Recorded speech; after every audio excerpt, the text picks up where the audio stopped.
तो भाई बड़ी ऊंचाई है, ये दूरी है, ये पहाड़ है, इसको पार कैसे करेंगे? तो पार हो जाएंगे। शुरू तो करना पड़ेगा ना। जब हम शुरू कर लेते हैं, पहले शुरू करेंगे तो हम मणिमहेश यात्रा पूरी कर लेते हैं। मैं अपनी बात बताता हूँ। आधी यात्रा पूर्ण की, शरीर ने जवाब दे दिया। वहां ऋषि भगवान को याद किया है, शिव शंकर भोलेनाथ आपने अपने आप तो बुलाया है। अगर आपने बुलाया है तो इतनी शक्ति भी दो कि हम आपके दर्शन कर सकें और ये यात्रा पूरी कर सकें। तो मैं आपको बताता हूँ उसका तरीका कि क्या किया। सिर्फ और सिर्फ अपना ये जो सिर है नीचे करके ओम नमो शिवाय, ओम नमो शिवाय, ओम नमो शिवाय, ओम, अपना ये जो अभिमान है इसको नीचे कर दिया और किसकी तरफ ध्यान कर दिया? ओम नमो शिवाय की तरफ। और जो मेरे साथी थे वो सब पीछे रह गए और मेरे को स्वयं नहीं पता चला कि सुंदरासी से मैं भवन तक कैसे पहुंचा। और जब तक हम पढ़ेंगे नहीं, सुनेंगे नहीं, अमल नहीं करेंगे, जैसे भगवान का 56 भोग है, ये 56 भोग एक ताकत देगा आपको कि भाई मुझे भगवान के करीब पहुंचना है, भगवान के करीब पहुंचना है।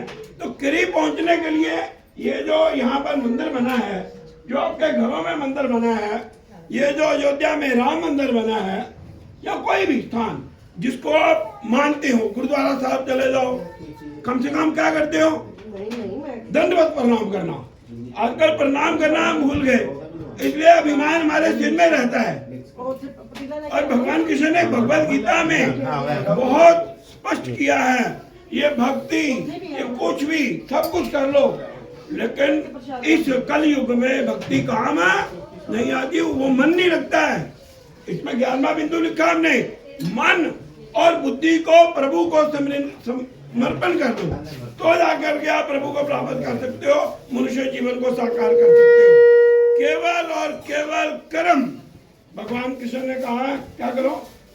अच्छे कर्म करो। इसलिए हमने क्या कहा?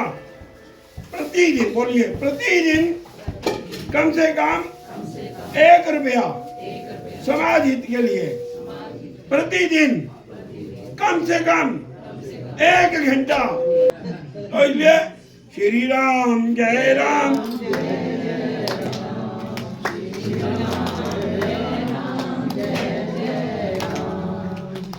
राम जय राम, जय जय राम, श्री राम जय राम, जय जय राम। और एक और बात है, किसी मूल मंत्र को बिगाड़ना नहीं है आप लोगों ने, याद रखना। जब मूल मंत्र का जाप करना तब क्या बोलना? बोलो मेरे साथ साथ, हरे राम हरे राम राम राम हरे हरे हरे कृष्ण हरे कृष्ण कृष्ण कृष्ण हरे हरे।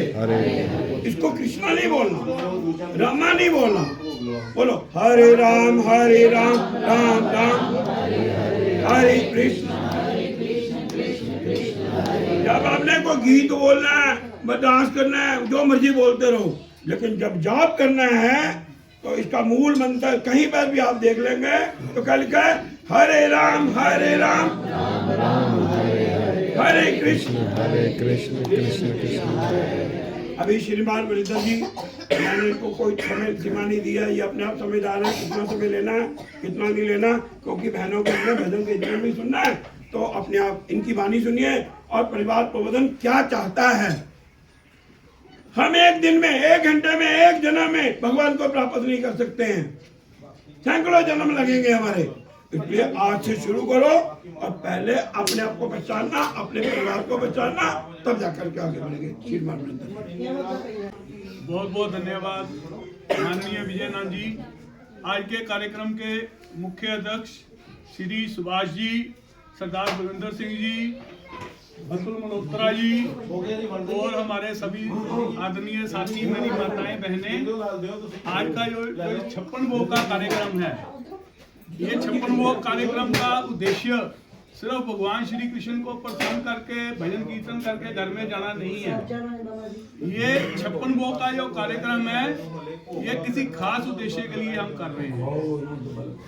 सर्वप्रथम भगवान श्री कृष्ण जी का एक मंत्र है, उसके द्वारा मैं कार्यक्रम अपनी जो वाणी को आरंभ करूंगा। सच्चिदानंद रूपाय विश्व उत्पत्त्यादि हेतवे तापत्रय विनाशाय श्री कृष्णाय वयं नमः।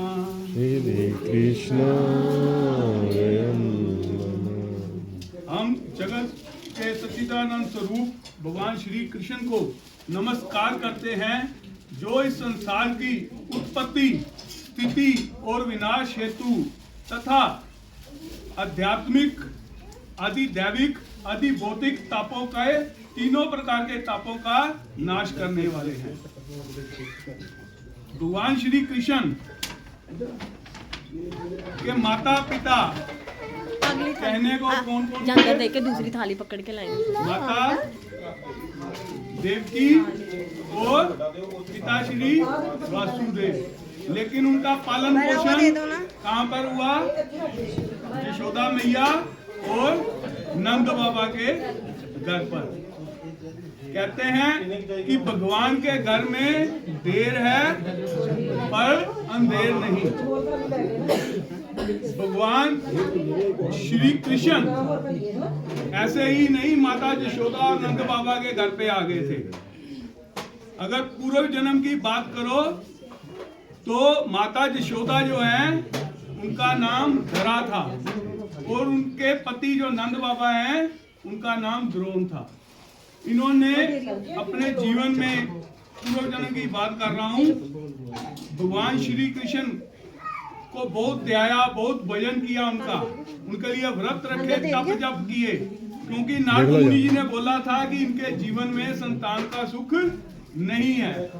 तो उन्होंने अपना सारे का सारा जीवन भगवान को अर्पण कर दिया और भगवान श्री कृष्ण ने उनको ये आश्वासन दिया कि द्वापर युग में जब मैं अवतार लूंगा इस धरती पर, तो मैं कहने को तो वासुदेव और देवकी का पुत्र रहूंगा, लेकिन मेरा जो बाल लीलाएं हैं वो आपके घर में, आपके आंगन में होंगी। भगवान श्री कृष्ण के जीवन से हमें बहुत कुछ सीखने को मिलता है। वो बाल्यावस्था में जब थे तो जन्म हुआ, साथ में ही उनका बिछोड़ा हो गया। किसके साथ? जन्म देने वाली माँ के साथ। पहला कारागृह में हुए।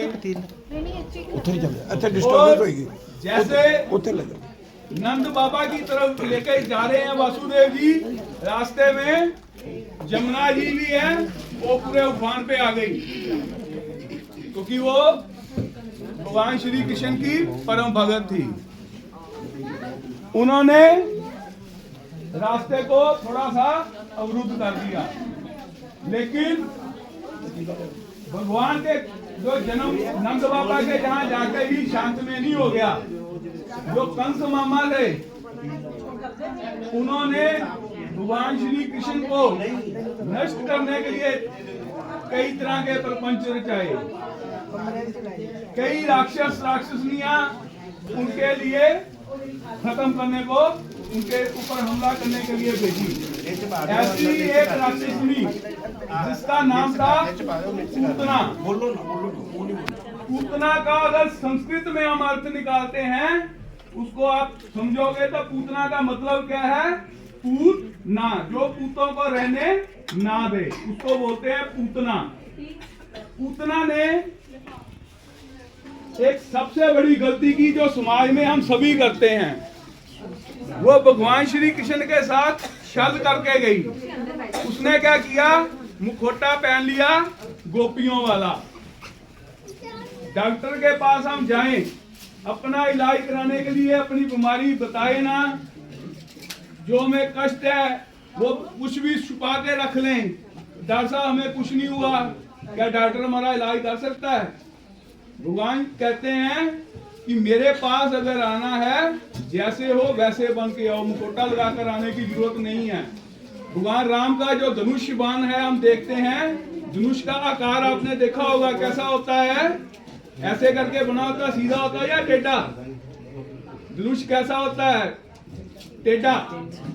और जो उसका बाण है वो कैसा होता है? सीधा। भगवान कहते हैं मैं टेढ़ों को भी संभालता हूँ और सीधों को भी रखता हूँ। उतना को ये बात समझ नहीं थी, वो गोपी बन के भगवान श्री कृष्ण को मारने के लिए पहुंच गई। उसने क्या किया? भगवान कृष्ण को गोपी बनकर अपनी गोदी में उठा लिया। सभी को कथा पता है कि वो अपने दूध पर जहर विष लगाकर गई थी भगवान को मारने के लिए।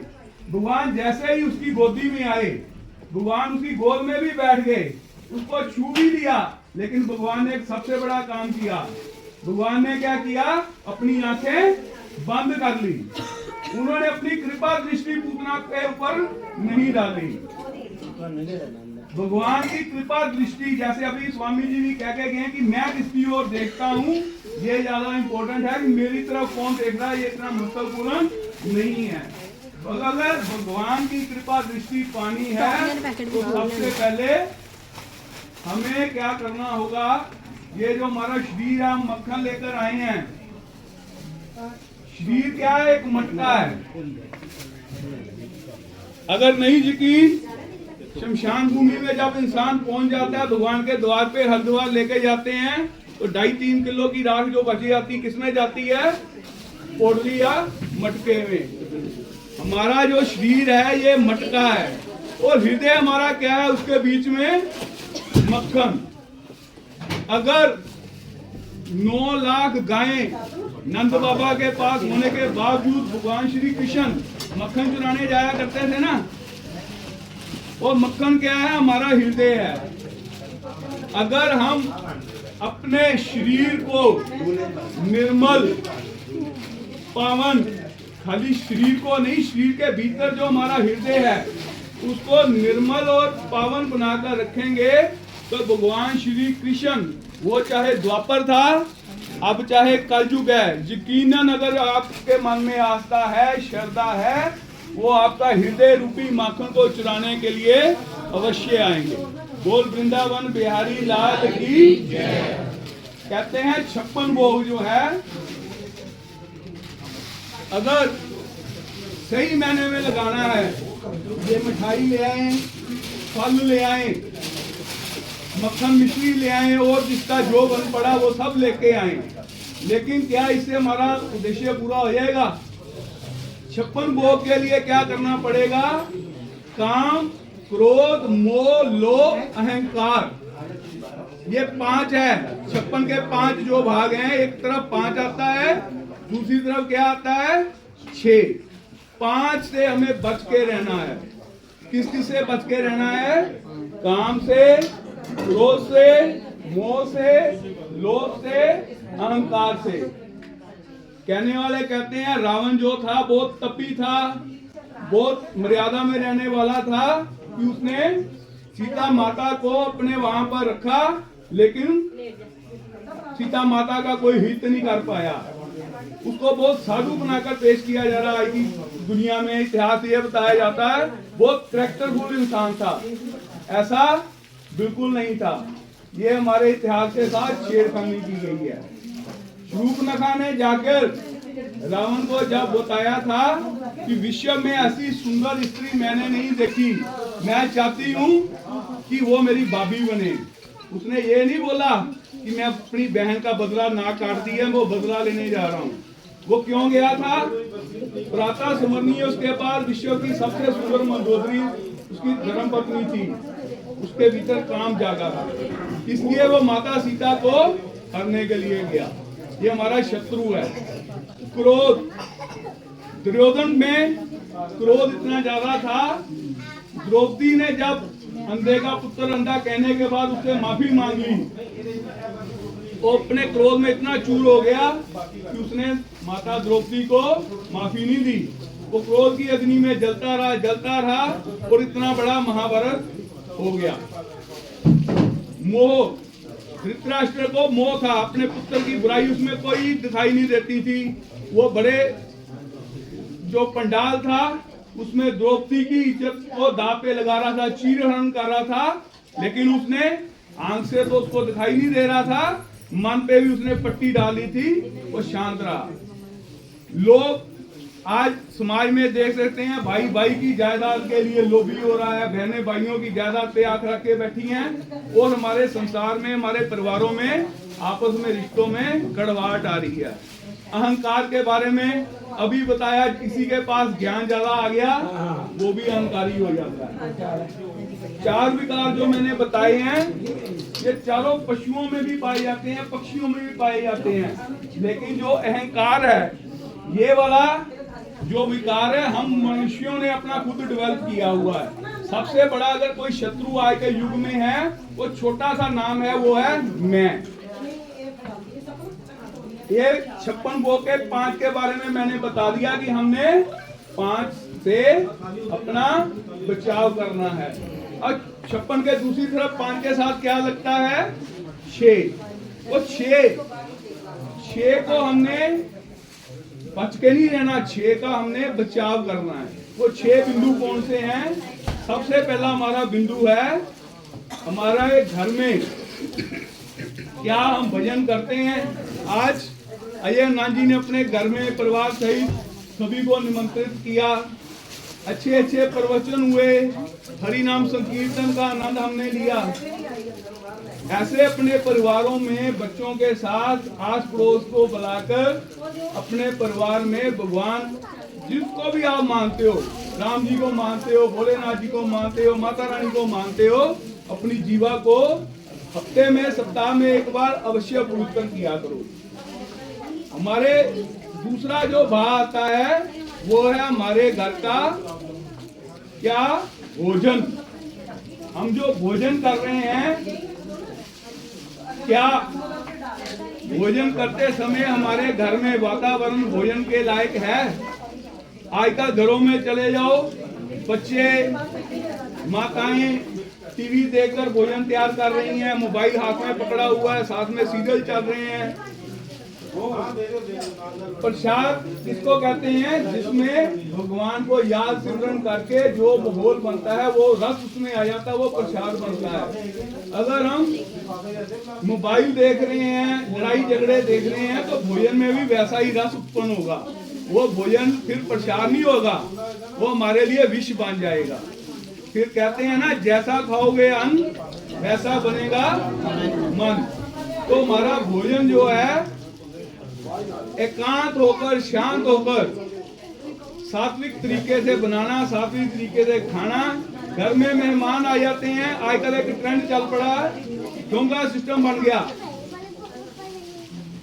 डोंगे रख देते हैं आगे, लेकिन खिलाने वाला कोई नहीं पूछता, शर्म आती है पूछते हुए। बच्चों को ये हमारा काम थोड़ा है, आंटी आएगी, अंकल पकड़ाएंगे, हम नहीं पकड़ाएंगे।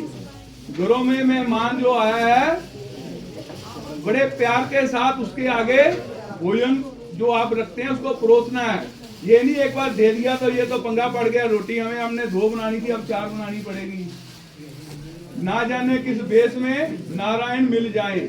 मेहमान जो होता है, हमारे कहते हैं भारत की संस्कृति में वो जान से प्यारा होता है। कहते हैं ना, अतिथि देवो भव।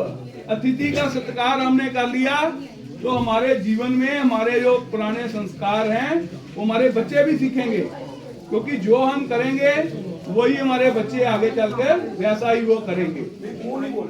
उसके आगे हमारा एक बात तीसरे नंबर पे आता है, हमारी भाषा। ये सारे बिंदु इधर लिखे हुए हैं, भजन, भोजन, भाषा। भाषा हमारी कैसी होनी चाहिए? हमारी भाषा ऐसी होनी चाहिए जो दूसरे का सुनकर प्रिय लगे। हमारी भाषा दिल के भीतर उतरने वाली होनी चाहिए। ये नहीं कि हम कड़वे वचन बोल दें, बाद में हम उसके साथ सुलह जितनी मर्जी कर लें, लेकिन कहते हैं ना दीवार पे कील लगा दो, उसको बाद में निकाल दो, निशान कहीं ना कहीं रह जाते हैं। इसलिए बहुत ही सोच समझ कर तोल मोल कर बोलना चाहिए। भाषा का उपयोग ऐसा करना चाहिए, ऐसी वाणी बोलिए जो दूसरे को प्रिय लगे। कबीर जी ने दोहा भी बोला हुआ है इसके ऊपर, संत महात्माओं ने भी बोला है। पंजाबी में छोटा सा एक शब्द मैं बोलता हूँ, हम किसी को कहते हैं कि आपके पिताजी को मिलकर आए, उसमें इज्जत मान लग रहा है। अगर इसी को दूसरे ढंग से मिलकर बोल दें मैं आपके किसको मिलके आया हूँ, माता जी के पति देव को मिलके आया हूँ, तो वो हटके बोल लग जाता है। इज्जत मान जिसमें बनती है, जी लगती है, ऐसी भाषा का इस्तेमाल करना चाहिए। उसके बाद अगला बिंदु आ जाता है हमारा भूषा का। भूषा हमारा पहरावा, ये हमारा पहरावा हमारी पहचान है।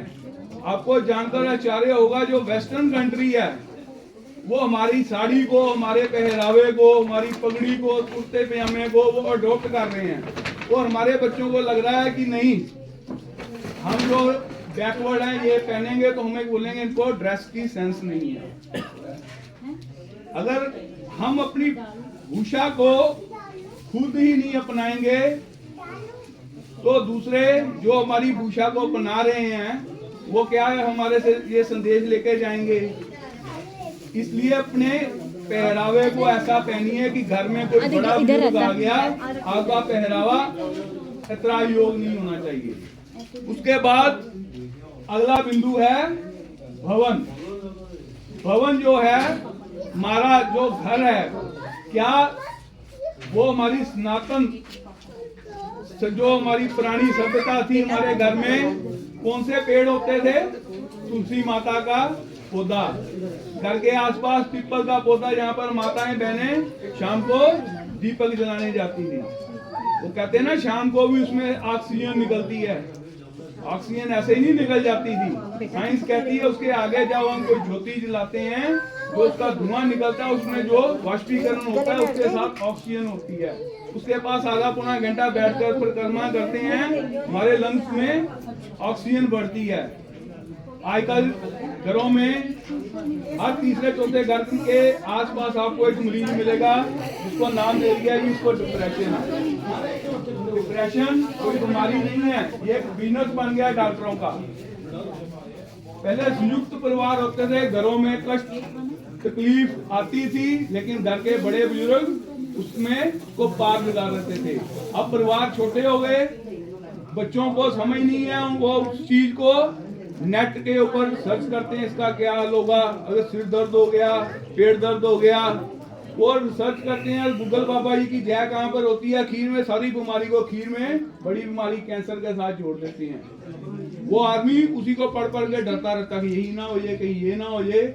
लेकिन वही अपने जो हमारे घरों के बट वृक्ष हमारे बड़े बुजुर्ग हैं जिन्होंने अपनी जिंदगी तजर्बा लगाया, उनके साथ बैठोगे, उनके साथ शेयर करोगे अपनी बातचीत, वो परिवार के भीतर ही आपका हल निकाल देंगे। परिवारों में भवन हमारा महत्वपूर्ण है, उसमें पॉजिटिव एनर्जी आए, स्वास्थ्य का चिन्ह लगा हो, मंदिर बना हो, रोज उसमें सुबह शाम ज्योति प्रज्वलित होती हो। ऐसे घरों में हमें अपना एक रूटीन बनानी चाहिए। उसके बाद भ्रमण। भ्रमण कहाँ पर करने जाना है हमने? आपके बीच में से काफी साथी मेरे हिसाब से भ्रमण करके आए हैं विजयनाथ जी के साथ। एक बार हाथ खड़ा करेंगे, ठीक है जी। भ्रमण जिसको हम यात्रा भी बोलते हैं, घूमना फिरना नहीं करता हूँ मैं अगर चंडीगढ़ किसी सरकारी काम के लिए भी जा रहा हूँ ना, तो कोशिश होती है माता मनसा देवी पास पड़े तो मैं वहां पर माथा टेकने जाता हूँ। मैं बोलता हूँ एक पंथ दो काम, इतनी दूर स्पेशल नहीं जाया जाएगा, आए हैं चले जाओ, करे आते हैं। भ्रमण जहाँ पर भी करने जाना है वो ऐतिहासिक जगह होनी चाहिए। एक जब हम अपने घर से बाहर निकलते हैं, अपने आस पड़ोस के साथियों के साथ चलते हैं, अपने रिश्तेदारों के भी साथ चलते हैं। कुछ रिश्तेदार होते हैं आधे पौने घंटे के लिए तो हमें बहुत अच्छे लगते हैं, जैसे मेरे को भी कुछ को अच्छा लग रहा होगा, किसी को नहीं लग रहा होगा। जब भ्रमण में हम 2-3 दिन के लिए बाहर निकलते हैं, हमें उस व्यक्ति का सारा जो भी माहौल है, उसका व्यक्तित्व है, कैसी उसकी वाणी है, दिन में कैसी, रात में कैसी है, सुख दुख की कोई परिस्थिति आ जाती, कोई इमरजेंसी आती है, वो कैसा व्यवहार कर रहा है, उसका अनुभव बड़े अच्छे से हो जाता है। हम लोग कई बार किसी की छोटी सी बात का गुस्सा कर जाते हैं, उसने ऐसा बोल दिया, वो लोग रूटीन में देखते हैं अपने घर वालों को भी ऐसे बोल रहा है, कहते हैं इसकी आदत ही ऐसी है, बंदा ठीक है। यानी भ्रमण करके हम एक दूसरे को भली भांति समझ लेते हैं, जान लेते हैं। भ्रमण करने के लिए बहुत अच्छे स्थान है, दुर्गियाना मंदिर, जलियांवाला बाग। हमारे बच्चे ऐसे स्थानों पे जाएंगे तो हमारे शहीद हैं, आजादी हमें ऐसी नहीं मिली, उसके बारे में उनको समझ आएगी, वो भी इस ओर हमारे साथ लग जाएंगे। ऐसा करके अगर हम अपने 5 विकार और 6 जो भाव मैंने आपको बताए उनका बचाव करेंगे तो 56 भोग का जो हमारा उद्देश्य परिवार प्रबोधन का है। अभी आप में से कुछ सोचोगे कि परिवार तो हमें समझ आ जाता है, परिवार क्या है, एक फैमिली मेंबर्स का ग्रुप है। प्रबोधन शब्द क्या है, कोई बता सकता है इसमें से प्रबोधन क्या है, हमने लिखा, क्यों लिखा है? प्रबोधन का मतलब है जागरूक करना। हनुमान जी के बीच में शक्तियां खाली थी, लेकिन वो भी आम पब्लिक की तरह खड़े थे। कहाँ पे? समुद्र के पास कि लंका के पार जाना है। उनको शक्तियों को किसने जागरूक कराया था, किसने उनको जागरूक किया था? जामवंती जी।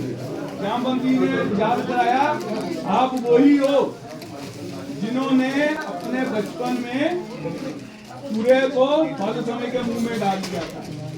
ऐसे परिवार प्रबोधन का कार्य भी आपके बीच में जो शक्तियां सुप्त हो गई हैं, क्योंकि मनुष्य देह हमें एक बार थोड़ा मिली है, कई जन्मों से हम मनुष्य देह में आ रहे हैं। वो शक्तियां जब ऐसे कार्यक्रम होते हैं, हमारे बीच में जो शक्तियां बैठी हैं वो जागरूक हो जाती हैं। 56 वो कार्यक्रम एक हमें और संदेश देता है। भगवान कृष्ण ने गिरिराज पर्वत को अपनी चीची उंगली पे उठाया, ये तो हमें सभी को पता है, लेकिन पता है इसके पहले हनुमान जी ने भी गिरिराज पर्वत जी को उठाया। कौन कौन जानता है इसके बारे में? हाथ खड़ा करो। आपको पता है? कहते हैं जब मैं अभी क्लियर करता हूँ, जब मैं भगवान श्री राम जी सेतु बना रहे थे ना, तब वहाँ पर बहुत सारे पत्थर कंकरों की जरूरत थी हमें, और हनुमान जी हिमालय पर्वत पे वहाँ पर से गिरिराज पर्वत को उठाकर लेकर आए कि सेतु के लिए हमें पत्थर जो है वो कम ना पड़ जाए। लेकिन हुआ क्या, रास्ते में उनको जब वो उठाकर ला रहे थे ब्रजकोशी के पास, तो हनुमान जी को पता चल गया कि वहाँ पर जो पुल है, सेतु है, उसका निर्माण हो गया, अभी पत्थरों की जरूरत नहीं पड़ेगी। उन्होंने क्या किया, ब्रजकोशी में गिरिराज जी को हिमालय से उठाकर वहाँ पर स्थापित कर दिया। और गिरिराज जी ने तब आकर हनुमान जी को आगे रोकर बोला कि मैं ना अपने राम को मिल पाया, ना अपने घर वालों का रहा। हनुमान जी ने ये बात जाकर भगवान श्री राम को बताई कि आपका एक भगत वो आपके काम ना आ सका, इस कारण रो रहा है। तो भगवान श्री राम जी ने हनुमान जी को बोला, तुरंत उनको जाकर बताओ कि अगले जन्म में मैं आपको अपने चीची वाली उंगली पर उठाकर अपना स्वरूप भी दूंगा, क्योंकि भगवान श्री कृष्ण ने गिरिराज जी को अपना स्वरूप दिया। और पूजा आपको सभी को पता है कि भगवान 56 भोग जो पूजा करते हैं हम क्यों की जाती है, कि गिरिराज जी ने वहाँ की जो जनता है उनको वनस्पति गांव पर चारा देते थे। इंद्र को अभिमान हो गया था कि मैं यहाँ पर बारिश करता हूँ, मैं भगवान हूँ।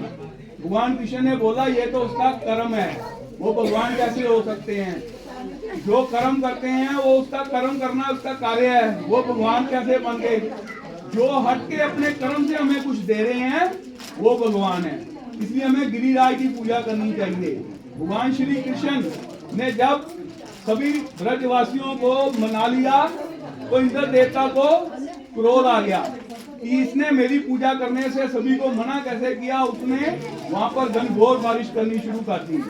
जैसे ही बारिश ज्यादा जोर शोर से प्रारंभ हो गई तो भगवान श्री कृष्ण ने सभी निवासियों को, ब्रजवासियों को गोकुल पर्वत के नीचे शरण दी और लगातार 7 दिन सभी ब्रज के निवासी गोकुल के नीचे खड़े हो गए। और 7वें दिन जब इंद्र देवता को अपनी गलती का एहसास हुआ तो भगवान श्री कृष्ण के आगे हाथ जोड़कर उसने माफी मांगी। भगवान कृष्ण जो है भक्त वत्सल हैं, उन्होंने इंद्र देवता को माफ कर दिया। बोला कि तेरे कारण मेरे बाल गोपाल सखा सारे एक साथ हम इकट्ठे हो पाए हैं, जा मैं तेरे को क्षमा करता हूँ। जबकि ब्रह्मा जी ने नंद गोपालों को, बच्चों को दूर किया तो कृष्ण उनसे रुष्ट रहे थे। इंद्र देव ने क्षमा कर दिया। मैया ने, ब्रजवासियों ने, सभी ने मिलकर, क्योंकि 7 दिन और 8 पहर भगवान श्री कृष्ण भूखे रहे थे। 7 को 8 से गुना करो तो कितना बनता है? 7 8 56 56 भोग भगवान श्री कृष्ण को इसीलिए लगाए जाते हैं, जिसका भोग आप भी सभी लगा रहे हैं। इसी के साथ मैं अपनी वाणी को विराम देता हूँ। बोल वृंदावन बिहारी लाल की जुगल जोड़ी सरकार की जय। जय श्री राधे।